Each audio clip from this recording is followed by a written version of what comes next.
দাও এবার যদি যাবি রে ও পার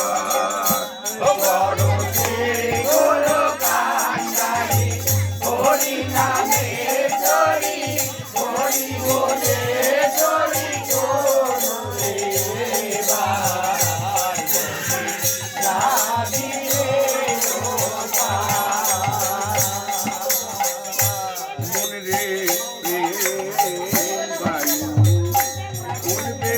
মনের গুণে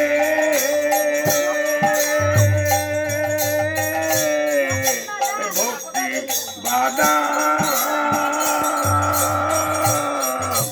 দাউরে এনে মন আমার বলে মনের গুণে ভক্তি বাদা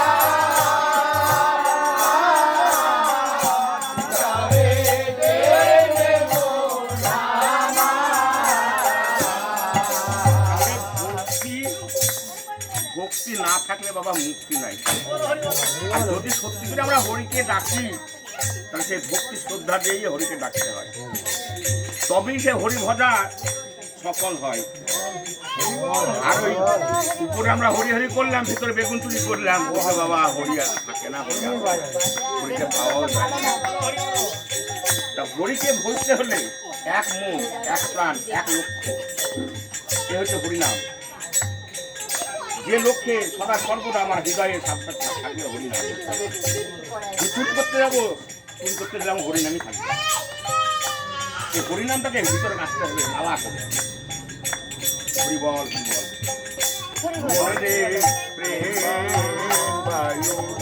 উঠবে মনের গুণে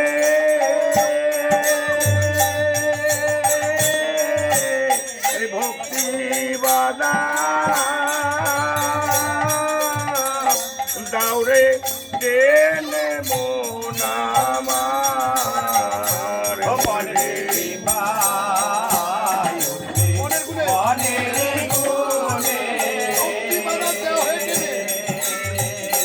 ভক্তি বাদা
বলতে কি বুঝায়? সুখ বলতে আমাদের যে লোভ লালসা আছে, সংসার জীবের লোভ লালসা শেষ আছে। যার রাজা তারও আরো বাড়াতে হবে, একতলা থেকে দুতলা করতে হবে, দুতলা থেকে তিনতলা করতে হবে। এই যে অহিত সুখ, আমাদের সুখের সীমা নাই, কিন্তু এখানে মাত্রা লাগাতে বলছে। এর জলজ্যান্ত উদাহরণ বহু কিছু আছে, তাই এখানে বলছে ওহিত সুখে দিয়ে রে মাতা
পাবিরে ও পার ও করো শ্রী গুরু